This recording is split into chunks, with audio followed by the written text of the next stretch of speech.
Do you find yourself being misunderstood a lot? There's a big reason, and I'm going to go into this today.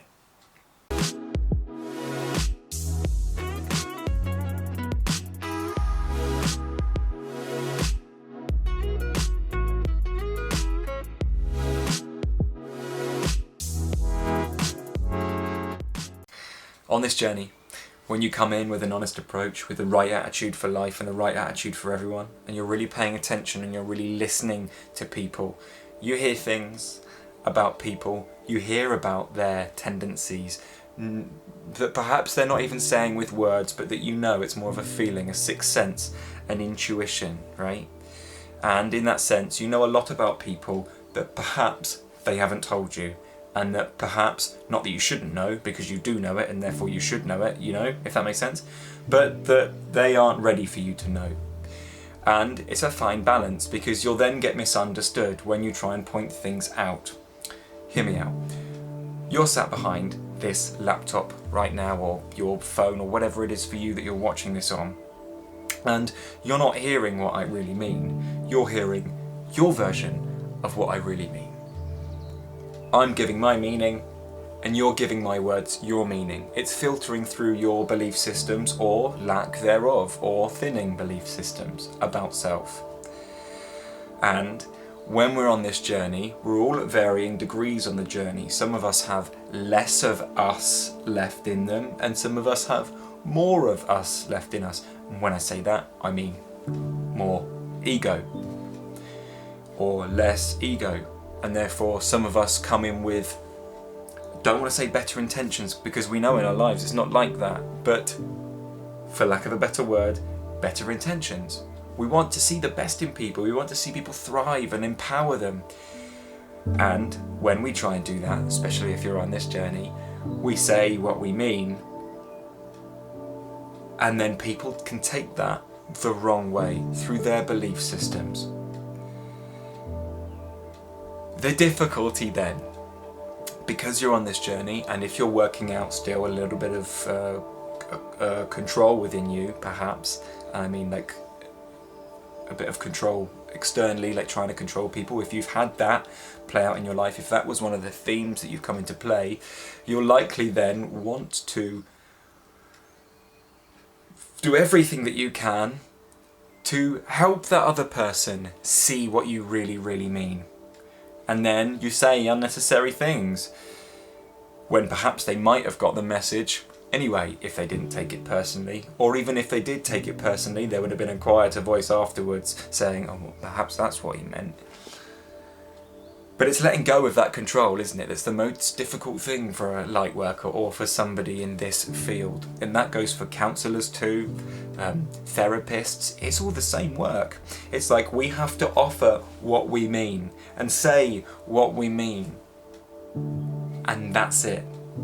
People then get to choose to take that on if they feel it's right for them, even if you know it's right for them. Even though you know and you see that it's going to help them in their life. What they then do with the knowledge that we give them has nothing to do with you. And I found myself in this situation 3 times this week with 3 different people. And it's like, it's like you offer the healing frequency, right? But they have to match that in themselves, don't they? And if they're not ready to match that, or they're just here to disprove what you're saying, then that's up to them. That's their choice. They don't have to see it the way that you see it. And for some of us, that can be difficult to take. But that's that control thing again, isn't it? Nonetheless, if you understand what I'm saying, speak your truth anyway. Give the healing frequency. But that's it. Give your gift and let that gift be there. Don't then take that gift back, or give your gift. Don't then try and unwrap the gift for them. Just give the gift and leave it. We don't need credit. We're not proud. We're just gift givers. And when people take that gift the wrong way, the most difficult thing To do is take responsibility. I don't mean responsibility for them taking it the wrong way. That's on them.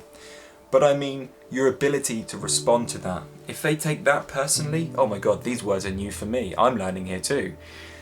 It's just dropped in a little download. But if people take that personally, you then have the ability to respond positively. You've given your gift. You've done nothing wrong. But if somebody takes it personally and you're still playing out this other side of that scenario in yourself and you get perhaps drawn into that, that's a negative response. Give your gift. If they take it the wrong way, in a way that you did not mean it or intend it, that's them. But now you get to respond positively. It's like, okay, I understand. I see your belief systems. I see why you've taken that the wrong way. I understand. I'm only trying to help. And I'm only trying to give my gift to you. No strings attached. I don't expect gifts back, but I can see this gift will help you. But then that's up to you. My job is done. I've seen what it is I need to see so that this gift is relevant for you. If you want to take it, take it. If you don't, don't.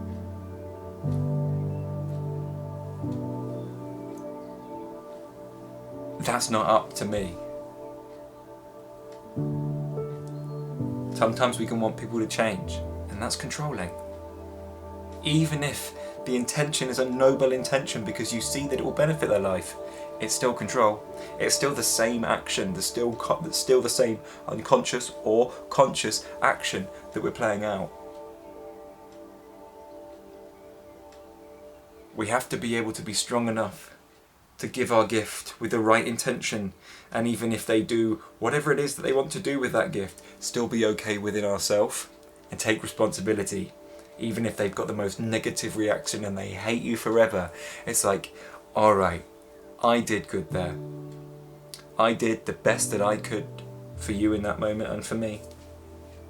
And I'm going to forgive myself. Or, like, forgiveness is a good response, positive response. Or, I'm going to forgive you for responding that way. Or, I'm going to love myself even more because I know my intentions are pure and I know me. And if you don't see me that way, then you don't really know me. But that's fine too, you know. Again, we're not proud. We're not here to try and make people see things the way that we do. We just have to do the things the way that we do and know in our hearts that we're doing the right thing. And then what they do with that right thing, that's up to them. That's where we stop, our actions stop. And then if they take it the wrong way, it's our responsibility, our ability to respond positively. I hope this makes sense in a week where a lot of people are finding themselves becoming very sensitive because that critic in the mind or the one that likes to blame is playing up. And that's okay. That's life. Something's happening. Not just in you, it's happening widespread. I've spoken to so many clients about this week. So, should you wish, down below there's a free breathing practice that will help you feel the bliss within. It will stoke up, oxygenate, stoke up a feeling of bliss, so that when that negative critic comes, we're more accepting of it. It's almost like, oh, right, well, that's just on the surface. Let me listen to the deeper voice that's inside me. And of course, there's a community down below that if you're going through these things, or you've been really sensitive this week, or you're dealing with people that are really sensitive, only as a reflection of you, right? It seems to be the theme of the week, and you're not to blame. So forgive yourself, cut yourself some slack, and join the community if you'd like. That's down below, it's free, I'll never charge you for it. Okay, thank you very much for watching, and have a nice day.